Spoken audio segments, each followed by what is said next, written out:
오늘도 우리가 여호와의 산에 모두 다 손잡고 함께 열심히 올라가실 수 있기를 바랍니다. 말씀을 듣고 배우는 믿음의 그 행위 자체가 저는 모든 하나님의 언약의 백성들이 하나님의 산 여호와의 산으로 올라가는 것이다. 저는 이렇게 생각을 합니다. 그러니까 오늘 교회에 오신 건 사실은 예배드리러 오셨는데 여호와의 산에 지금 올라가려고 올라오신 거예요. 여호와의 산에 올라가서 거기서 믿음의 단을 쌓고 거기서 하나님을 예배하는 거. 그게 또 우리 양재교회가 되니까 얼마나 여기가 복됩니까? 그렇죠? 자, 오늘 로마서 강해 이제 15번째 시간이고요. 자, 우리가 로마서 강해를 시작하면서 제가 여러분들께 이 로마서를 통해서 율법에 대해서 말씀을 많이 드렸습니다. 말씀드렸듯 율법을 알지 못하면 복음도 제대로 알 수가 없어요. 자, 그러면 율법이 뭔가요? 성경에서 우리가 그것에 대한 여러 가지 답을 얻을 수가 있을 거라고 생각을 합니다. 율법에 대해서 성경에는 다각적으로 여러 가지로 말씀을 하니까. 그런데 저는 그 가운데 기본적으로 중요한 것은 가장 먼저는 율법은 하나님의 공의를 드러내 보여준다. 이렇게 말씀을 드리고 싶어요. 더 나아가서 율법은 모든 창조 세계와 그리고 그 가운데의 모든 법칙, 질서, 이런 모든 것들이 율법으로 말미암아 이루어져 있다는 거예요. 여러분, 하나님이 멍석 깔아주시지 않으면 우리는 삶을 못 살아요. 하나님이 판을 깔아주신 거예요, 말하자면. 그래서 온 세계가 하나님의 장인 거예요, 필드인 거예요. 그래서 여기에서 우리가 직장도 다니고 결혼도 하고 자녀도 낳고 자녀들 교육도 시키고 밥벌이도 하고 이러고 살아가는 거죠. 그렇죠? 이 모든 세계가 없이는 우리의 삶은 불가능하죠. 한마디로 그 모든 것의 기초, 본질이 바로 뭐라는 거예요? 율법이다. 그 말인 거예요. 그 제가 이런 거를 여러분들한테 설명을 해드리면서 로마서를 지금 같이 읽고 나가는 거예요. 자, 제가 말씀드린 이런 율법, 이것을 우리가 성경의 노모스 사상이다. 조금 신학적으로 말하면 그런 거예요. 노모스, 이러면 율법이라고 말하는 거예요. 그러므로 우리가 여기서 벗어날 수 있는 사람은 한 사람도 없죠. 그렇죠? 중력에서 자유로울 수 있는 사람이 누가 있어요? 중력에서 자유로울 수 있는 사람은 한 사람도 없어요. 우주에 나가면 중력이 없어서 거기도 자유롭지 못해. 중력이 있잖아요. 자, 그래서 저는 이렇게 율법을 여러분들한테 좀 설명을 해보려다가 이걸 물에 비유하면 좋겠다 이런 생각이 들었어요. 물. 저 큰 대양의 바다에 있는 물들을 한번 생각해 보십시오. 자, 우리 인생들은 그러면 그 속에서 살아가는 물고기에 이제 비유를 한번 해보자고요.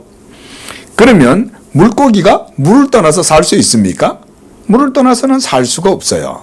우리 인생들이 하나님이 창조하신 세계에서 살아가는 것은 그처럼 물 속에서 살아가는 물고기처럼 그 물의 체계, 그 물의 질서, 이런 것 속에서 살아가는 거죠.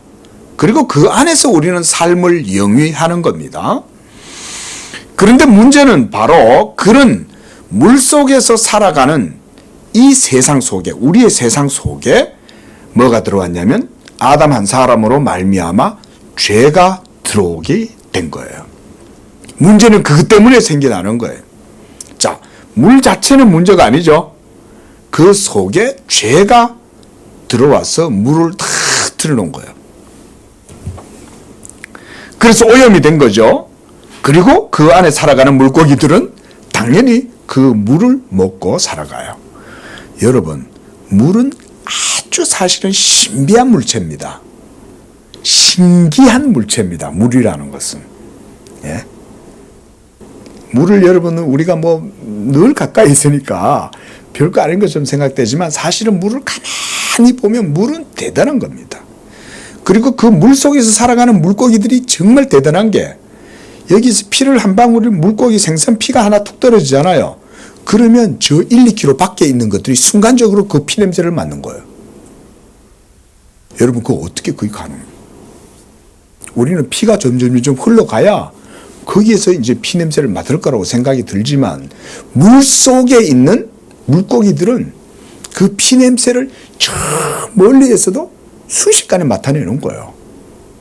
여러분 물이라는 것은 우리가 이렇게 공기를 통해서 전달되는 이 음파 이거보다 어쩌면 물 속에서 일어나는 그런 것이 더 대단한 겁니다. 근데 그런 세계 속에 죄가 들어온 거예요. 그러니까 이 죄 때문에 모두 다 오염이 돼가지고 그 죄의 파급력으로 모두 다 그 속에서 고통하고 살아가는 거죠. 그러니까 이제는 이 물이 오염된 물을 마시고 물고기들이 살아가니까 이 물은 물고기들에게는 이제는 뭐가 됐냐면 저주스러운 것이 된 거예요.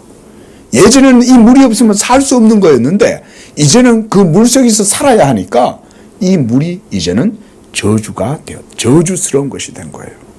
물이 오염돼 가지고 갖가지 그 속에 후쿠시마에서 흘러 들어온 방사능 물질, 폐유들, 온갖 오물들, 온갖 화학약품들 이런 것들이 막 물속에 뒤섞여 있으니까 그 속에 살아가는 물고기들이 유전적인 돌연변이뿐만 아니라 또 물고기들이 갖가지 독성이 생기는 거예요. 물고기들이.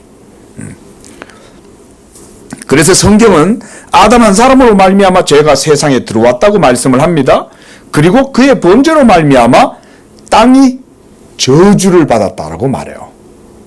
여러분 죄는 누가 지었어요? 아담이 지었잖아요. 그런데 아담과 땅은 연결되어 있는 거예요.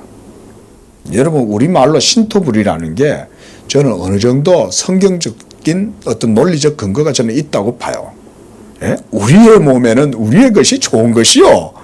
사람의 몸은 흙으로 만들어졌기 때문에 여러분 신토불이란 말은 저는 그건 틀리지 않다고 생각을 해요. 그런데 그 땅에서 난 거는 좋은 걸 먹어야 되는 거죠. 그렇죠? 근데 좋은 땅에서 좋은 먹을 것들이 나오는데 땅도 저주를 받은 거예요. 아담의 범죄로.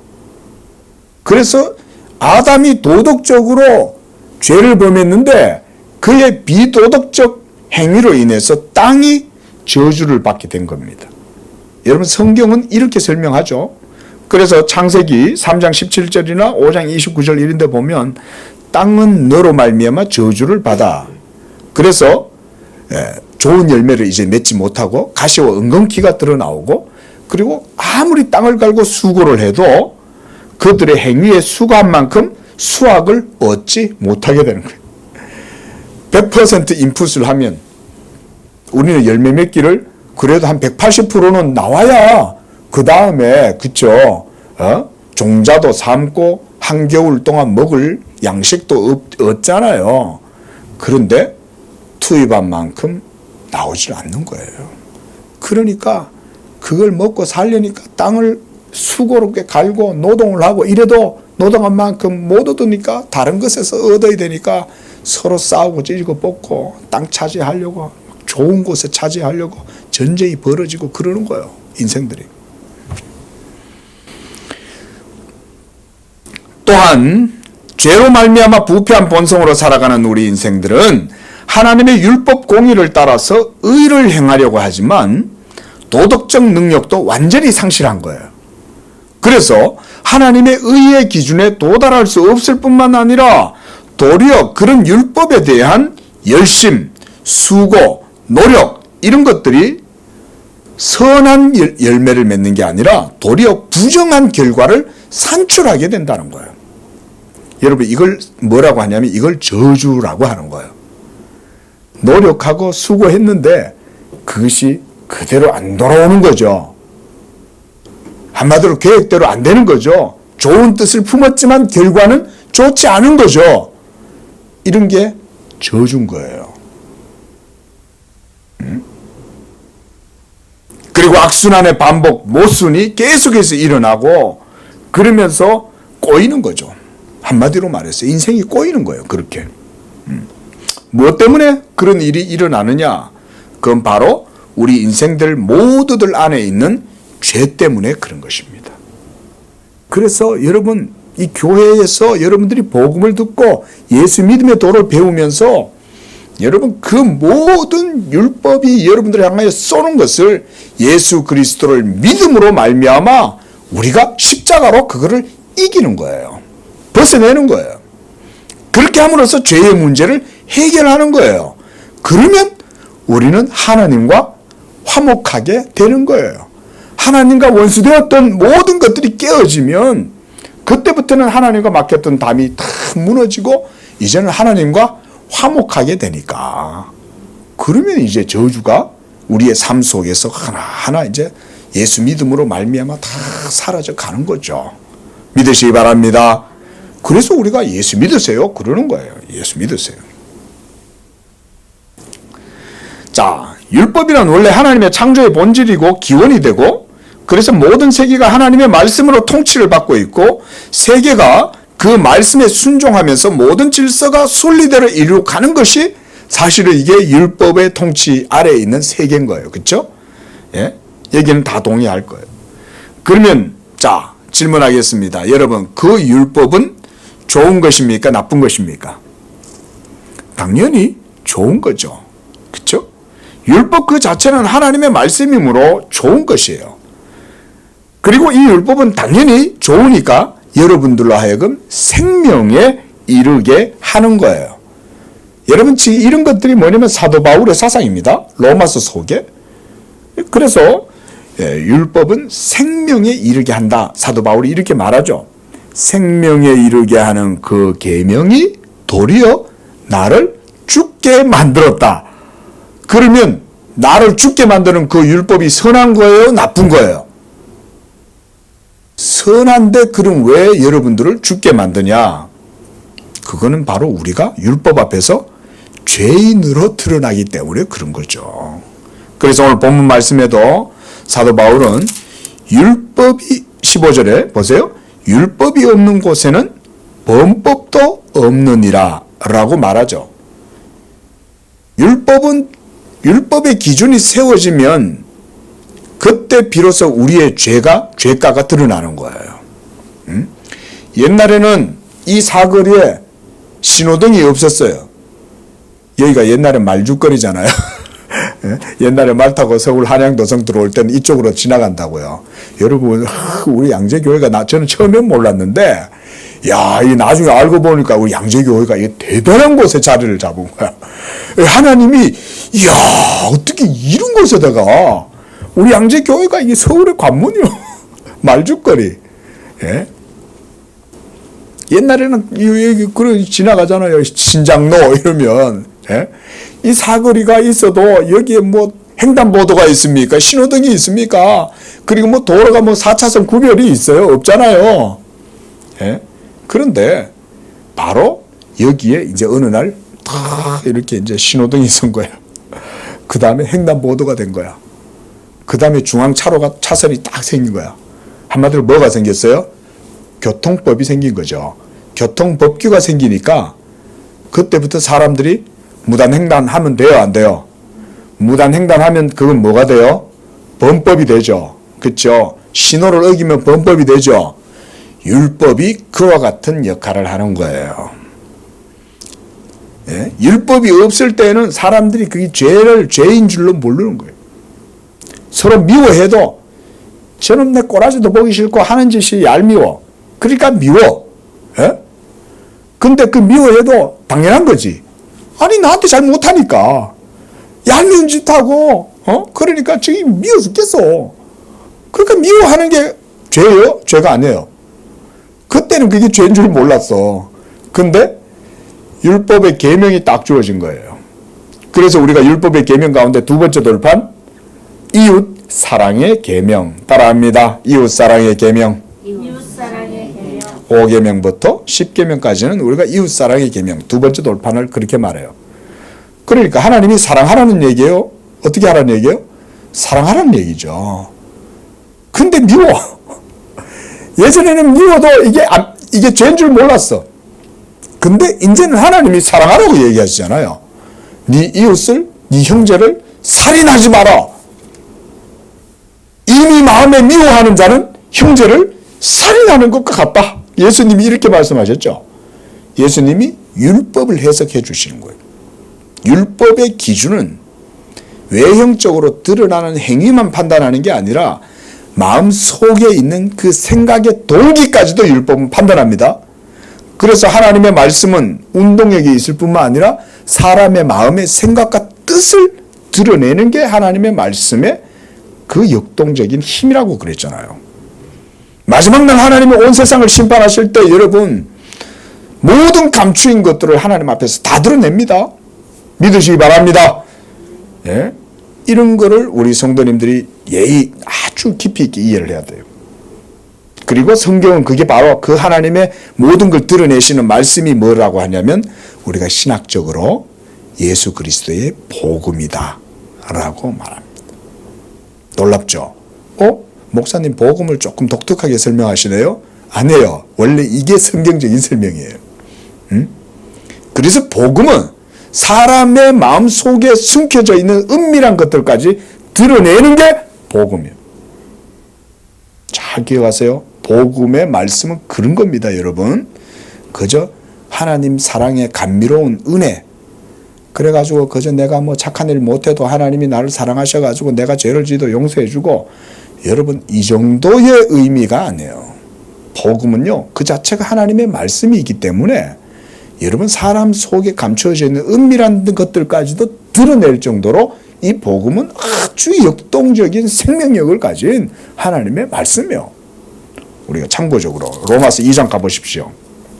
로마서 2장 16절. 복음이 어떻게 하는지 보세요. 사도 바울도 벌써 말하고 있어요. 자, 읽습니다. 시작. 곧 나의 복음에 이른 바와 같이 하나님이 누구로? 예수 그리스도로 말미암아 사람들의 은밀한 것을 어떻게 해요? 심판하신다. 무엇으로? 복음으로. 여러분, 복음이 사람들의 은밀한 것을 다 판단하신다는 거예요. 그 판단을 드러낼 때 그게 뭐가 드러내냐? 복음이 드러낸다. 놀랍죠? 여러분, 성경이 호락호락한 게 아닌 거예요. 복음이 그저 복음주의자들이 생각하는 그런 싸구려, 여러분 솜방망이 같은 그런 게 복음이 아니에요. 복음은 율법보다 더 사실은 클리어한, 광명한, 판명한 그런 말씀이 복음이에요. 그러니까 여러분, 우리 양재교회 성도들은 뭘 해야 되냐면 복음이 뭔지를 배우려고 힘쓸 뿐만 아니라 또한 함께 여기서 사역하고 주님을 섬기면서 뭘 해야 되냐? 하나님의 복음을 막 드러내는 일에 여러분들이 힘을 쓰셔야 돼요. 예? 믿으시 바랍니다. 목사가 같이 산에 올라갑시다. 그 여호와의 산에 우리가 지금 막 올라가다가 목사가 좀 지쳤어. 그럼 여러분들 뭐 해야 돼요? 막 기도해야 되는 거야. 하나님 복음, 왜냐하면 복음이 나타나야 되니까. 하나님 우리 목사님 건강 주십시오. 예? 목사님 성령 충만하게 해주십시오. 여러분들이 그런 식으로라도 돕는 거예요. 왜? 마음에 여러분들이 설교자나 아니어도 여러분들의 마음속에 그런 마음이 있어야 되는 거야. 양재교회와 우리 성도들 공동체는 여호와의 산에 오르면서 이렇게 복음 드러나는 일을 여기에 포커스를 맞추고 이걸 위해서 전부 다 마음을 한테 모아서 기도하고 힘써야 되는구나. 그게 하나님의 뜻인 줄로 믿으십시오. 이런 게 보이지 아니하시는 하나님의 섭리와 경륜이 오늘날 시대에도 복음을 통해서 이루어지는 거예요. 이 말죽거리 가장 입구에서 하나님이 양재교회를 세워놓고 복음을 전하게 하시는 거야. 저는 개인적으로 그냥 그렇게 생각해. 응? 얼마나 중요한 거예요. 저 전라도, 경상도에서 다 올라오는 사람들은 여기를 지나가는 거예요. 응? 그 우리 교회가 이 문장에서 복음을 외쳐야 되는 거지. 지혜가 길거리, 광장, 어귀에서 외친다고 그러는데 우리 양재교회가 이 지혜, 복음의 지혜를 막 증거하고 선언한다. 멋있죠? 해석이 너무 멋있지? 예? 우리 양재교회가 이런 저는 귀한 하나님의 뜻이 있다고 생각하는 거예요. 자, 여러분 보세요. 자, 이렇게 율법이 우리에게 생명을 주지만 도리어 그 율법 때문에 우리가 정죄를 받아서 우리가 죽는 거예요. 율법은 당연히 생명에 이르게 하는 것인데 그런데 역효과가 일어나는 거지. 예? 사람을 살려야 되는 율법이 도리어 사람을 죽게 만들어버리는 거예요. 근데 여러분 왜 하나님이 그러면 율법을 왜 주셨겠어요? 죽게 만드는데. 뭐 때문에? 예? 바로 치료하고 회복시키기 위해서 그러는 거예요. 병원에서 의사가 이 사람이 지금 이게 지금 중한 병이 걸린 거야. 시한부 인생인 거야. 이제 이 사람 잘 살아도 3년. 그 이제 암이 초기가 됐어. 근데 이 암이 너무 끔찍해. 그럼 의사는 어떻게 해야 돼요? 아, 괜찮을 겁니다. 뭐 건강히 오래 사실 거예요. 예? 그냥 밥 잘 잡수고 운동 열심히 하시고 그리고 사세요. 자, 암 환자한테 이렇게 얘기하면 됩니까? 의사는 어떻게 해야 돼요? 쓰지만 얘기를 해줘야죠. 그렇죠? 당신은 환자입니다. 당신 안에는 죽을 병이 자라고 있습니다. 그리고 그것을 드러내고 그걸 치료를 해야 됩니다. 그러려면 뭘 해야 되냐면 그걸 알려줘야 되죠. 율법은 말하자면 그런 역할을 하는 거예요. 쓰지만 율법은 괴롭지만 그래서 여러분들을 찌르고 여러분들을 죽게 하는 것처럼 느껴지지만 여러분 그래야 우리가 죄를 깨닫고 그 죄의 병을 하나님 앞에서 치료할 수 있는 거야. 예? 그래서 하나님께서 율법을 거기다가 더해 주신 거예요. 아브라함의 언약에다가 율법을 더해 가지고 이 율법을 통해서 우리 죄인들이 믿음으로 나아갈 수 있도록 해준다. 이건 좀 이따 또 보겠습니다. 자, 그러니까 사도 바울이 로마서를 통해서 제시하는 복음이 왜 탁월한 하나님의 진리의 말씀이냐 하면 이러한 율법의 모든 저주와 진노와 그리고 그 공의의 형벌에서 여러분들을 해방하고 무엇보다 여러분들을 의롭다고 칭해 주신다는 것, 그것 때문에 이 복음이 아주 탁월한 하나님의 말씀이라는 거예요. 자, 여러분 한번 생각해 보세요. 자, 간단하게 생각해 보십시오. 단순하게. 여러분들이 믿었는데 그 믿음이 여러분들을 구원해서 천국으로 가게 한대요. 예? 맞습니까? 아멘 하십니까? 이 기독교 진리죠. 그렇죠? 근데 여러분 도대체 그 믿음이 뭐길래 여러분을 의롭다고 하고 그리고 여러분들의 주홍 같은 그 모든 피를 예? 흰눈보다도 깨끗하게 해주냐 이거죠. 그 믿음이. 이런 거 예수 믿고 교회 다니면서도 별로 생각 안 해보죠. 이런 강해를 우리가 들으면서 여러분 함께 이런 걸 고민을 하고 여러분들이 그 속에서 믿음의 도를 배워야 되는 거예요. 나는 그냥 예수만 믿었어. 근데 그게 구원이 되는 거예요. 그렇죠? 예수님과 같이 십자가에 못 박혔던 한 강도는 그저 그 사람 무슨 행위를 했어요? 무슨 착한 일을 했습니까? 그 사람은 살인죄를 저지르고 중한 죄를 저질러서 사형을 언도받은 사람이잖아요. 그리고 십자가에 못 박혀서 예수님 옆에 그냥 같이 세워져 있었던 거예요. 그런데 예수님이 그 사람의 믿음을 보시고 그를 구원하시잖아요. 네가 오늘 나와 함께 낙원에 있으리라. 이 사람이 아무것도 행한 것도 없는데 십자가에 달려가지고 사형죄를 언도받았는 그 상황에서 순간적으로 구원받은 거예요. 놀라운 일이죠. 예? 저는 그게 어느 정도 이해가 좀 돼요. 왜냐하면 제가 살았던 고향이 청송이거든. 청송교도소 안에 그런 사람들이 많아요. 청송교도소 안에. 세상에서는 지존파, 여러분 그거 와서 사형당했어요. 지존파 알죠? 여러분 사람 잡아가지고 처참하게 죽이고 이죽 먹고 그랬던 애들. 근데 그런 끔찍한 살인마들이 거기 와서 예수 믿고 구원받는 거예요. 죽을 때 그랬대잖아요.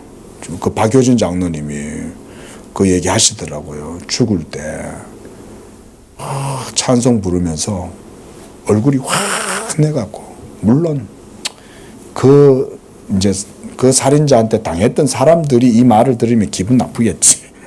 그런데 우리는 하나님의 주권과 섭리 속에서 지금 말하는 거죠. 그렇죠? 예? 영화 미량 보면 그런 거 있잖아요. 응? 나는 용서 안 했는데 너는 하나님한테 용서 받았다고, 뭐 이런 거 이해가 되죠. 하지만 여러분, 그거는 제가 볼 때 목사의 눈에서는 그런 논법은 율법의 논법인 거예요. 그래서 예수님도 그러잖아요. 우리가 우리 죄를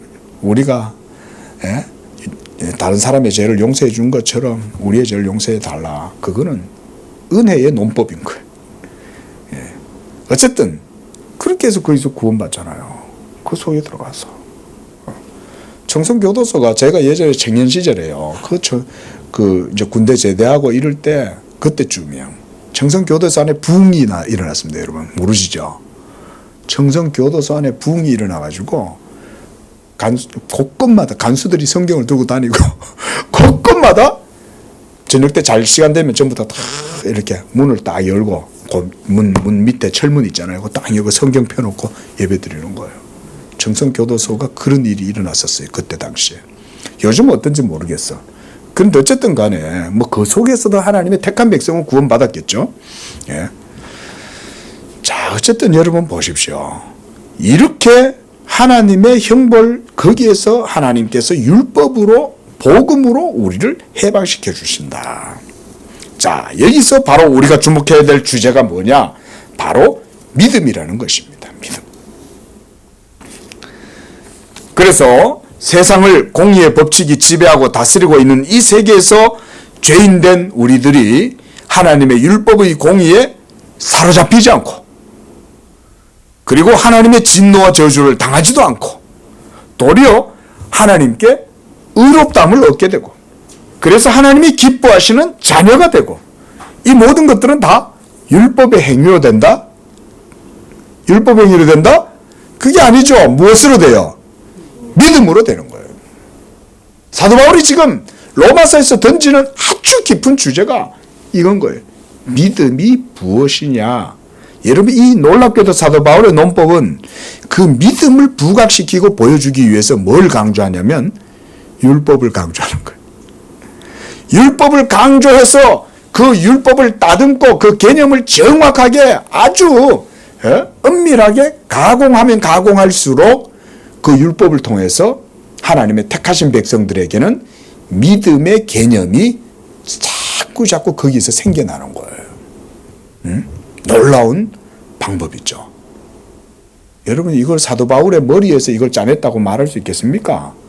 그거는 사도 바울이 계시의 영을 받았기 때문에 이런 로마서를 기록하고 하나님의 영감으로 기록되었기 때문에 오늘날 우리가 율법을 배움으로 그 속에서 믿음의 개념을 이끌어낼 수 있는 거예요.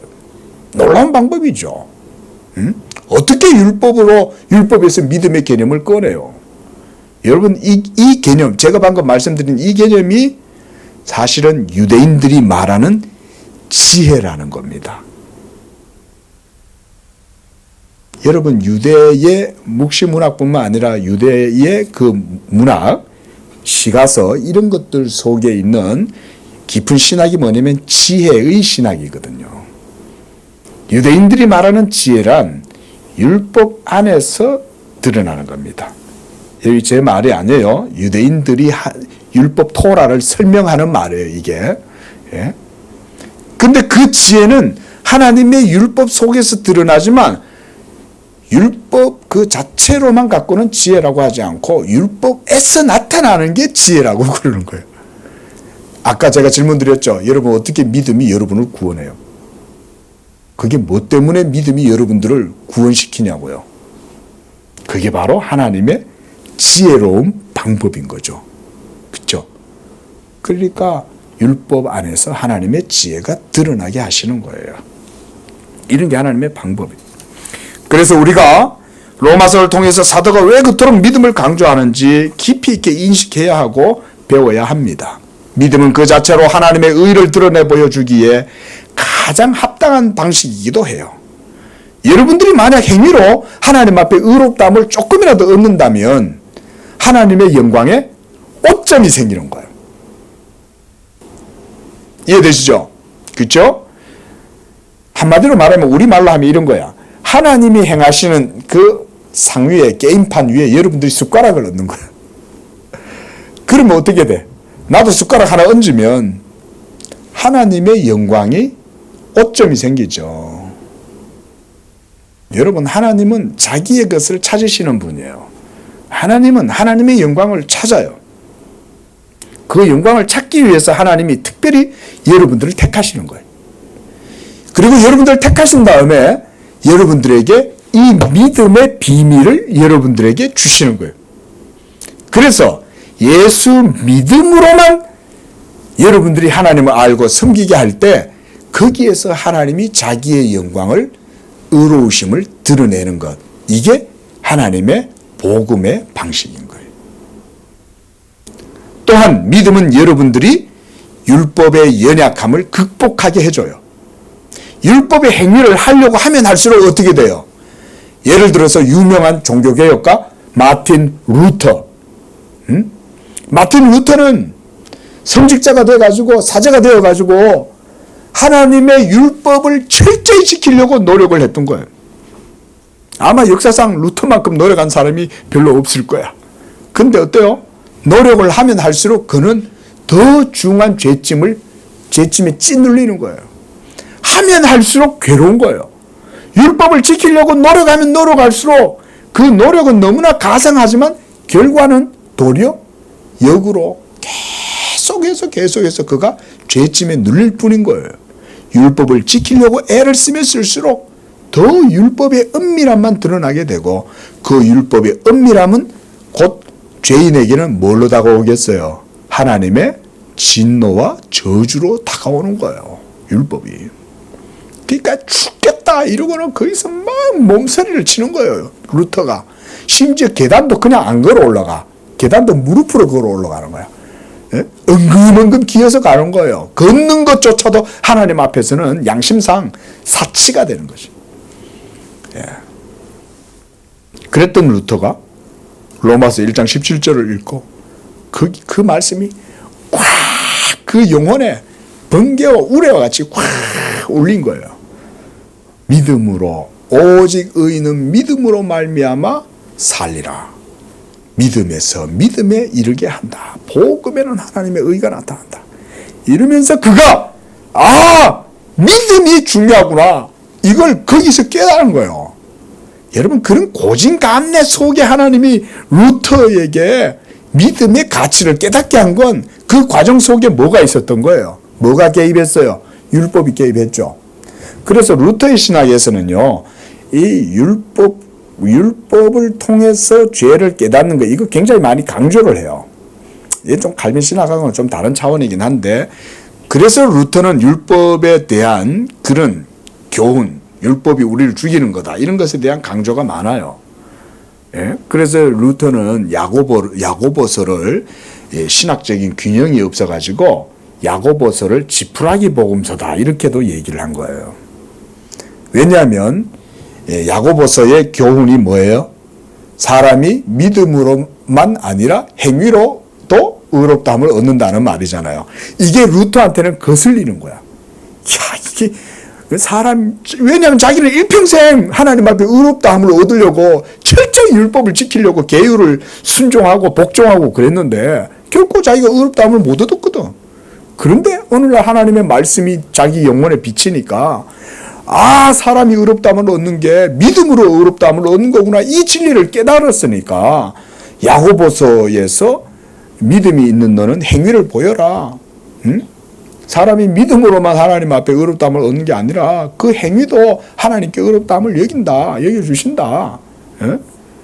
그렇게 얘기를 하니까 이게 루터 입장에서는 야고보서는 이건 잘못된 성경처럼 보이는 거예요. 근데 여러분, 우리 칼빈주의는 그렇게 보지 않습니다, 여러분. 그런 데서 이제 신학적인 그 관점이 중요하고 신학적 균형이 중요한 거죠. 자, 어쨌든. 자. 그래서 율법이 여러분들의 한계, 여기에서 한계라는 말은 뭐냐면 죽은 문자 이거예요.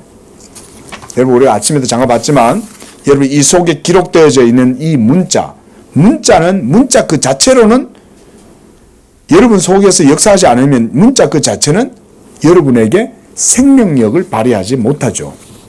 이 말씀이 객관적인 하나님의 말씀일지라도 이 말씀이 여러분 속에서 생명이 되도록 하시기 위해서는 성령이 여러분 속에 역사를 해야 되는데, 이 성령의 역사가 바로 예수 십자가의 그 구속의 공로, 객관적 사역을 근거로 해서 여러분 속에서 여러분을 거듭나게 하시는 거예요. 놀라운 기독교의 진리죠. 죽은 여러분들의 영혼을 살리고 생명을 부여하고, 그래서 여러분들이 하나님을 믿을 때 그 믿음으로 여러분을 의롭다 하시는 그 역사가 율법의 행위하고는 비교할 수가 없는 거예요. 여러분들이 그래서 하나님 앞에 의롭다함을 얻으려고 율법을 열심히 지키고 계율에 복종하고, 그래서 그 계율을 따라서 죽도록 충성하고 열심히 일해도 그 계율의 행위를 따라서는 여러분들이 결코 하나님 앞에 의롭다함을 얻지도 못하고 영적인 자유함도 얻지를 못하는 거예요. 예? 하지만 하나님의 아들 십자가에 못 박히신 예수 그리스도를 믿는 자들은 그 믿음 안에서 그리스도로 말미암는 모든 복음의 평화, 복음의 위로, 복음의 자유, 이 모든 만족들, 이런 것들을 그 복음 안에서 누리게 되는 거예요. 그래서 사도 바울은 이 율법의 한계에 이걸 죽은 문자라는 식으로 표현을 하는 거예요. 그래서 우리의 믿음은 바로 그 율법의 한계도 초월할 수 있는 능력이라고 말하는 거예요. 믿으시 바랍니다. 여러분, 믿음에 관한 도를 여러분들이 이런 거를 듣고 배우고 또 고백하셔야 돼요. 여러분, 오늘 설교 들으러 예배 드리고 하나님 말씀 들으러 오셨잖아요. 그럼 여러분 큰 거 붙들고 살아야 될 거 아니에요. 이번 한 주. 예? 승리하는 복된 삶을 살아야 될 거 아닙니까? 지금 드리는 이런 말씀이 이게 아주 중요하고 핵심적인 말씀인 거예요. 믿음은 율법의 한계를 초월하고 율법을 극복할 수 있는 힘이 된다. 고백하시기 바랍니다. 중요한, 너무너무 중요한 거예요. 그러니까 사도 바울이 믿음을 드러내려고 율법을 계속 강조하는 거예요. 원래는 믿음을 얘기하려고 그런 거예요. 그리고 이 믿음이 여러분들의 삶에 모든 죽은 문자에 얽매여서, 형식에 얽매여서 사랑 없이 어떤 의무감을 가지고 형식에 매어갖고 계율에 복종해야 하는 그런 어거지 심령이 아니라 부드러운 마음, 자유로운 마음, 그리고 행하고도 마음의 평안과 안식을 누리고 위로를 얻는 그런 마음, 그게 믿음으로 하나님이 우리에게 선사해 주시는 복이다. 이 복. 그래서 고린도후서 3장 6절에서는 사도 바울이 이렇게 말했어요. 율법 조문으로 하지 아니하고 오직 영으로 함이니 그랬어요. 그리고 율법 조문은 죽이는 것이요 영은 살리는 것이다. 영은 살리는 것이다. 그 영의 역사가 믿음으로 이루어진다, 그 말인 거예요. 예수 믿는 여러분, 여러분들의 그 믿음은 벌써 그 속에 성령의 역사가 있는 줄로 믿으시기 바랍니다. 이게 중요한 교리인 거예요. 그러니까 예수님이 너희는 나를 누구라 하느냐? 베드로한테 물으니까 베드로가 뭐라 그랬어요? 주는 그리스도시요 살아계신 하나님의 아들입니다. 라고 이 믿음의 고백을 하죠. 그때 그 믿음의 고백을 일컬어 예수님이 뭐라 그러시냐면, 바요나 시몬아 네가 복이 있다. 너의 그 믿음에 대한 고백, 나에 대한 믿음의 고백은 혈통으로나 육적으로 난 게 아니라 하나님 아버지께서 너에게 알려주신 거다 라고 말하는 거예요. 여러분들이 예수를 주로 삼고 고백하고 있다면 하나님 아버지의 택하심이 여러분 속에 있는 줄로 믿으시기 바랍니다. 예. 그러니까 우리는 믿음의 고백을 통해서 여러분들 스스로가 구원에 대한 확신을 가질 수가 있는 거예요. 그래서 디모데전서 3장 9절에서도 사도 바울은 믿음의 비밀이다 이렇게 말했어요. 믿음의 비밀을 가진 자라야 할지니라. 여러분, 왜 믿음을 사도는 비밀이라고 했겠어요? 믿음의 가치는 율법 행위나 그냥 어떤 눈에 보이는 것으로 판단할 수 없다는 거예요. 믿음은 하나님의 택하심에서 나오는 거기 때문에 하나님 안에 깊이 감추어져 있는 그것이 드러난 것이 바로 예수 믿음이에요. 예, 예수 믿음. 여러분들이 예수님을 믿는다, 라고 그렇게 하나님 앞에 고백하면 그 고백은 바로 하나님의 것이 되는 게 하나님께 속했기 때문에 그런 거예요. 고백 많이 하시기 바랍니다. 하나님 사랑합니다. 예수가 나의 주님이신 줄로 내가 믿습니다. 예수를 통해서 내게 베풀어 주신 복음의 은혜에 감사합니다. 이런 게 다 고백인 거예요. 근데 그런 게 모두가 다 하나님의 선택에서부터 나오는 거예요. 그게. 그러면 여러분들이 그런 고백을 통해서 하나님의 것이 드러나게 하고 그것이 드러나면 하나님이 영광받고 그걸 통해서 하나님도 또한 여러분들 기뻐하시니까 복을 주시는 줄로 믿습니다. 사도 바울이 복음을 변증하기 위해서 유대인들에게 권위 있는 두 인물 바로 아브라함과 다윗을 예시로 제시했죠. 우리가 지난주에부터 봤습니다.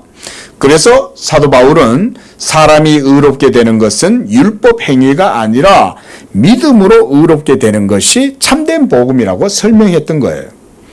그래서 갈라디아서 3장 10절에서도 사도는 율법 행위에 속한 자들은 저주 아래 있다 라고 말씀했어요. 그러니까 율법의 행위로 의롭다함을 얻으려고 하는 자들은 곧 저주 아래 있는 자라고 할 수가 있어요.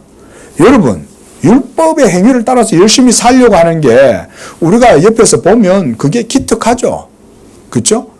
하나님의 율법을 따라서 열심히 살려고 노력하는 게 그게 뭐가 나빠요. 그런데 문제는 그게 아니에요. 율법의 행위로 의롭다함을 받으려고 하기 때문에 그게 문제가 되는 거예요. 왜냐하면 그 행위로는 율법의 기준을 만족시킬 수 있다? 없다. 만족시킬 수 없기 때문에. 그러니까 말하자면 계란으로 바위를 깨뜨리려고 하는 거야. 계란으로 바위를 깨뜨리려고 하는 것은 우리가 볼 때 무모해 보이지만 하나님의 눈에서 보면 그게 뭘로 보여요? 시건방지게 하나님한테 덤비는 거지. 그렇죠? 아니 계란으로 바위를 깰 수 있어요? 근데 그렇게 하니까 그게 하나님의 율법에 그런 식으로 대항을 하면 그거는 하나님을 무시하는 거죠. 그리고 왜 그런 행위가 그러면 율법을 따라서 살려고 의를 이루려고 노력하는 그런 행위는 왜 저주냐? 그것은 바로 하나님의 언약의 은총과 복 가운데 나아갈 수가 없고 그래서 오직 인생이 자기 행위로 말미암아 살아가면서 그 가운데 진리도 맛볼 수가 없고 그리고 참되고 신령한 성령의 은사와 열매 이런 영적인 은총과 복을 무엇인지도 알지도 못하고 단지 그 율법의 법칙에만 매여가지고 신앙생활을 하는 거예요. 응? 오늘도 교회 가야지. 근데 왜 가야 되는지 몰라. 오늘도 예배하러 가야지. 뭘 예배하는지도 몰라. 감사해라고 목사님이 막 얘기하면 아멘 했는데 뭘 감사해야 되지? 이런 것도 몰라. 그리고 평생 1년, 2년, 3년, 10년, 30년 넘도록 교회를 그러고 다니는 거예요.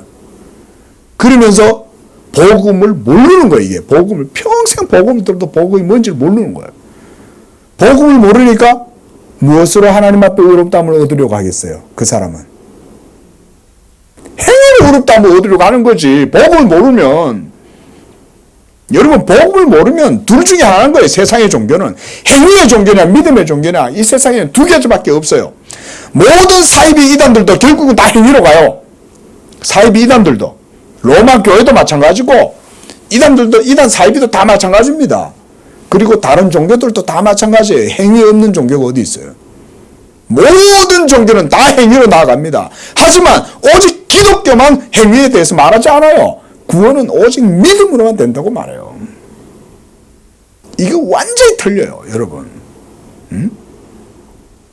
그런데 그 사람은 평생을 교회를 30년을 다녀도 믿음으로 의롭다함을 얻는다는 이 복음의 자유함과 기쁨을 못 누리는 거예요. 그러니까 그 사람은 저주 아래 있는 거지. 여전히 내가 뭔가를 들여가지고 하나님을 기쁘시게 할 수 있고 내가 뭔가를 행해야 하나님이 기뻐하고 그래야 하나님이 복을 주고 이런 생각 자체가 그 사람의 마음을 떠나지 않는 거야. 그런 사람을 성경은 저주 아래에 있다고 그러는 거예요. 왜냐하면 그 사람은 예수를 안 믿잖아요. 그러면 그렇죠? 율법 행위로 하나님 앞에 의롭다함을 얻으려고 하니까 그 사람이 진실하게 예수님을 믿겠어요? 예수만이 나의 구원입니다. 예수 십자가만이 나의 의가 됩니다. 그에서 흘린 피가 내 영혼의 구속의 값이 됩니다. 이런 말을 진하게 고백하겠냐고요. 어설프게 고백하겠지. 믿어도 그만, 안 믿어도 그만. 그러나 교회는 나가. 교회는 나가는데 예수 복음에 대한 확신은 없어. 확신이 뭐 중요해? 내가 오늘도 열심히 하나님께 헌금도 드리고, 오늘도 열심히 하나님께 봉사하고 헌신하고 물질도 드리고, 나 열심히 해.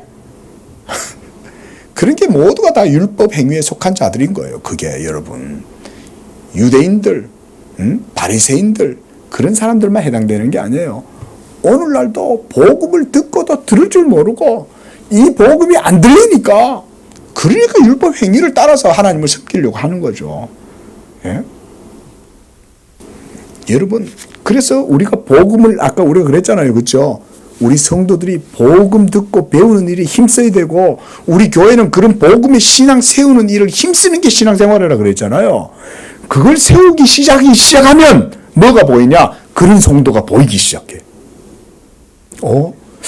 아니, 저 김 집사님은 신앙생활 잘 하시는 줄 알았더니 가만 보니까 복음의 도를 세우려고 신앙생활 하는 게 아니고, 자기 의를 하나님 앞에서 세우려고 되게 노력을 하네? 율법을 지키려고 애를 쓰는 것 같긴 한데, 율법을 즐거워하는 게 아니라, 주의 법을 사랑하는 게 아니라, 그거 안 지키면 하나님한테 벌 받을까봐 신앙생활 하네? 이런 게 이제 보이기 시작하는 거예요. 그러면 어떡하겠어요? 같은 믿음의 지체니까 가서 권면도 해주고 서도 사랑해주고 믿음의 도를 보여주는 거죠. 공동체가 보여주는 거죠. 저는 이런 교회가 이상적인 교회라고 생각해요. 공동체가 그냥 그걸 보여주는 거야. 하나님 앞에 의롭다함을 얻는 것은 값 없이, 행위 없이, 수고 없이 그저 하나님의 은총, 자비, 사랑, 이걸로 우리가 하나님께로부터 죄사함과 의롭다함을 얻는구나. 이거를 공동체 성도들이 보여주는 거죠. 그러니까 우리가 우리의 죄를 사하여 준 것처럼 이렇게 이게 자연스럽게 이루어지는 거예요. 공동체 안에. 값 없이 용서해 주고, 이걸 받아주고 서로 품어주면 그 성도가 이제 배우겠죠. 그걸 통해서. 나는 이렇게 생각했는데 우리 양재교회 성도들은 그게 아니네. 나하고 뭔가 다르네. 뭐가 다르지? 가만히 생각해 보니까, 저들은 율법 행위의 가치로 하나님을 섬기는 게 아니고 예수 믿음으로 하나님을 섬기네? 그래서 그것으로 복음의 자유를 누리고 있고, 저들 속에 뭔가 그 영적인 하늘의 신령한 역사가 저들의 신앙 고백을 통해서 그 공동체 안에는 그게 있네? 이렇게 할 거 아니에요. 너희의 행실로 하나님 아버지께 빛의 자녀로 영광을 돌리라 그러잖아요. 성경은 바로 이런 인생의 율법 아래 있는 자들의 인생의 실존을 험한 것으로 묘사하죠. 그래서 하나님이 창조한 이 모든 세계 속에서 우리가 살아감에도 불구하고 헛되고 헛된 이 모든 것이 헛되다 그러는 거예요. 아무리 수고하고 노력하고 애를 써도 성경 안에서 율법으로 보면 모든 것들이 다 헛되죠. 그리고 또한 너희의 생명이란 무엇이냐? 너희는 잠깐 있다가 없어지는 안개니라 그랬어요. 하나님의 율법의 기준과 가치를 놓고 보면 우리는 사실은 먼지고 안개일 정도뿐만 아니라 하나님의 진노와 저주를 받아 마땅한 존재들이잖아요. 그런데 하나님께서 이제는 우리를 그렇게 보시지 않고 그리스도 예수 안에서 믿음으로 우리를 의롭다 하시고 우리를 성령으로 거듭나게 하셔서 이와 같이 우리로 하여금 하나님의 은혜를 누리게 하셨다 그랬습니다. 자, 그러나 하나님께서는 이 아브라함과 다윗의 언약을 통해서 성경이 증거하는 그 진리를 우리에게 보여줍니다. 바로 그것이 사도 바울이 계속해서 말하고 있는 믿음으로 말미암아 의롭다함을 얻는 것, 그것이죠. 그래서 여러분, 하나님은 아브라함을 저주하신 것이 아니라 이렇게 말씀하셨죠. 너를 축복하는 자에게는 내가 복을 내리고 너를 저주하는 자에게는 내가 저주하리니 그랬어요. 그리고 모든 족속이 너로 말미암아 복을 얻을 것이다. 이게 하나님이 아브라함에게 주신 언약의 복이죠. 그렇죠? 여러분, 예수 믿는 여러분도 저는 동일하게 말씀드립니다. 예수 믿는 여러분들 모두가 그 믿음으로 아브라함과 같이 하나님께 복받은 자들인 줄로 믿으시기 바랍니다. 이거 믿으십시오. 여러분은 아브라함과 같이 하나님 앞에 복받는 자들이에요. 그래서 누군가 여러분을 저주해. 그러면 그 사람이 하나님이 저주해. 왜? 하나님의 언약의 복이 여러분에게 있기 때문에. 내 약속의 말씀이 너에게 있다. 예수 믿는 모든 성도에게 하나님의 언약의 말씀이 그들에게 있는 거예요. 하나님이 그들에게 말씀했는데 누가 그들을 함부로 정죄해? 누가 그들을 멸시해? 누가 그들을 저주해? 아무도 그럴 수 없어요. 오히려 하나님이 그들을 싫어해. 뭐야? 감히 내 말을 가지고 있는, 내 약속의 말씀을 갖고 있는 그 믿음의 사람을 저주해? 조롱해? 멸시해? 내가 그냥 두지 않겠어. 하나님의 이름으로 그렇게 하시는 거예요. 하나님이 자기의 표를 두셨으니까, 예? 어떻게 보면 우리의 가치보단 하나님의 의의 가치가 우리에게 있기 때문에 하나님이 여러분을 소중하게 여기는 거죠. 예. 그래서 다윗도 로마서 4장 7절 거기서도 일한 것이 없이 하나님께 의로 여기심을 받는 사람의 복에 대해 말했죠. 그 복에 대해서 말한 거예요. 그 복이 뭐냐?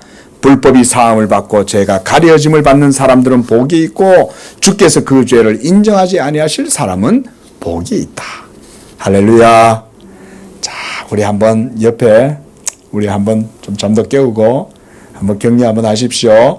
당신은 하나님의 복받은 사람입니다. 당신은 예수 믿음의 복을 받았습니다.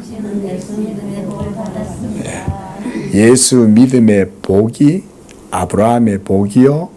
모든 죄의 문제가 거기서 해결되고 거기에서 여러분들이 하나님의 형통함을 얻는 것입니다. 이게 바로 사도 바울이 아브라함 언약의 본질이라고 말하는 거예요. 사도 바울이 아브라함과 다윗을 인용하고 불러오는 것은 바로 그것 때문에 그래요. 그래서 진정한 복은 행위가 아니라 믿음으로 값없이 은혜로 의롭다함을 얻는 것. 이게 아브라함 언약의 핵심인 거예요. 예?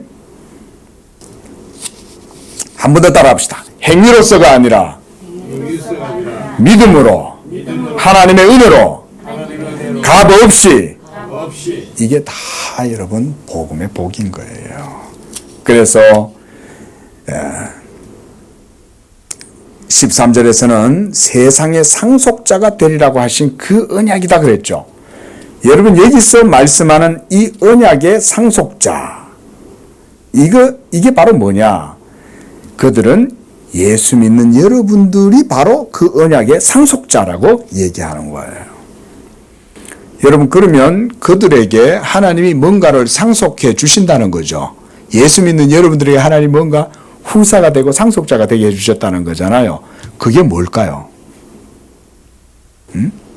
그건 바로 보이지 아니하는 하늘의 기업, 천국을 의미하는 거예요. 천국. 예수 믿는 여러분 모두는 천국, 하늘의 기업을 그리스도와 함께 상속받을 언약의 후사들입니다. 그리스도와 함께. 이런 거는 이제 믿음이 있는 사람들이 이런 말을 받아들이는 거예요. 왜냐하면 눈에 안 보이거든. 눈에 안 보이니까 목사가 그래 말을 하니까 저게 진짠가 아닌가, 이긴가, 민가 이제 이런 생각이 들면 아직 믿음 가운데 들어가지 못한 거예요. 여러분. 벌써 믿음이 있는 사람이 벌써 믿음으로 그리스도 안에 들어가서 안식을 누리는 사람은 이런 말을 들으면 막 흥분하는 거야.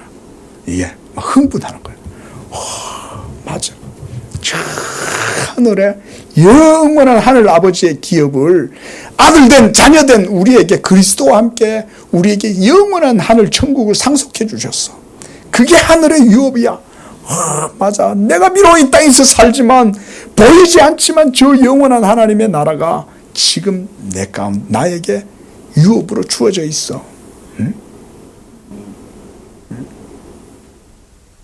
그러니까 이런 것들은 율법의 행위, 사람의 자랑, 인간 종교의 열정, 그리고 헌신, 선행, 그리고 자선, 또 지혜로움, 그 어떤 것으로도 여러분 이 하늘에 있는 기업은 누구도 이 땅의 율법 행위에 속한 자들은 그걸 소유하지를 못하는 거야. 죽어도 백날 깨었다 죽었다 깨어나도 못 깨닫는 거예요. 그거를. 응? 여러분 이런 게 어떻게 한편으로 보면 무섭잖아요. 그렇죠? 100번 죽었다 깨어나도 못 깨닫는다니까요. 근데 오직 하나님의 사랑을 입고 기뻐하심을 입은 자들에게는 하나님이 이 천국 복음을 깨닫게 해주시는 거야. 예? 하나님께서 지혜롭고 슬기로운 자들에게는 이 복음의 비밀을 감추시지만 어린아이들에게는 이 복음의 비밀을 그들에게는 알려주셨다. 응? 하나님께서 자기의 복음을 이렇게 영광스럽고 하나님의 의를 그걸 통해 드러내시는 겁니다. 그래서 로마서 8장 17절에서 사도는 우리 예수 믿는 자들은 그래서 하나님의 자녀요 그들은 하나님의 상속자들로서 그리스도와 함께한 상속자다라고 말해요. 여러분들 모두는 다 예수님과 함께 상속자가 되는 거예요. 하나님의 유업, 천국의 기업을 우리는 다 상속받는 거예요. 마지막 날 되면 온 우주보다 더 큰 하나님의 나라의 영광을 하나님이 여러분들을 유업으로 주시는 줄로 믿습니다. 예? 그러니까 지금 이 땅에서 사시면서 먹고 살 만큼만 먹고 살면 돼요. 너무 많이 누려가지고 그걸로 뭘 추구하고 그걸로 내가 뭘 이루어야겠다. 여러분들이 어떤 큰 일을 도모하시더라도 그걸 통해서 하나님의 영광을 나타내려고 힘쓰고 그걸로 내가 뭔가 막 거부가 내가 뭘 이루고 여러분 이런 것은 여러분 우리 그리스도인들의 생각이 아닙니다. 여러분들이 뭔가 큰 일을 행하시는 그런 위치에 있다면 큰 일을 하십시오. 하지만 그걸 통해서 뭔가 이 세상에서 육적인 어떤 것을 성취하고 이루겠다는 생각은 여러분들이 그리스도인이라면 하나님 앞에 내려놓으십시오. 큰 일을 해도 그걸 통해서 어찌하든지 하나님께 영광이 되고 그걸 통해서 하나님의 뜻이 이루어지는 그런 마음으로 큰 일을 하려면 하십시오. 큰 일을 하든 적은 일을 하든 그런 차원에서는 빈부고하가 없어요. 그죠? 빈부귀천이 없어요. 큰 일을 해도 하나님 영광 위하면 되고 내가 작은 일을 맡았다 해도 하나님 영광 위해서 하면 되는 거예요. 우리가 추구해야 될 것은 저 하늘에 복된 그리스도 안에서의 부르심, 그 천국에 대한 유업이 우리의 산업인 줄로 믿습니다. 자, 오늘은 여기까지만 말씀 보겠습니다. 기도합니다. 자비로우신 하나님 아버지, 이와 같이 믿음으로 말미암아 우리가 하늘의 기업의 상속자가 되게 하시고 이제 아브라함과 함께 천국의 반열에 우리도 들어서게 하셔서 참으로 그분과 같이 허다한 증인들 가운데 우리들도 나아가게 하시며 믿음으로 그 하늘의 기업의 상속자가 되게 하시니 감사합니다. 우리 성도들이 이 예수 믿음의 고백을 통해서 이 땅 가운데에서 율법 아래에 있지 아니하고 믿음으로 말미암아 하나님의 은총과 자비 가운데 나아가게 하시고 그 가운데에서 하나님께 온전히 영광을 돌리고 하나님의 나라와 뜻을 위하여 헌신하고 봉사하고 수고할 때 도리어 하나님께서 우리 성도들의 행실로 말미암아 우리 성도들을 의롭다고 하시고 저들의 믿음의 행위를 통하여 하나님 영광 받으시기를 원합니다. 무엇보다 저들의 믿음의 행위를 통하여 하나님 복을 주시고 하나님 아버지 막혔던 모든 저주와 모든 엉겅퀴와 하나님 아버지의 모든 것들이 끊어지고 이제는 그리스도 안에서 우리 성도들의 모든 믿음의 행위를 통하여 하나님의 복된 열매가 많이 맺히고 형통케 되고 많은 열매를 맺어 영광 돌리는 삶이 되게 해주시옵소서. 거룩하신 예수님의 이름으로 기도합니다. 아멘.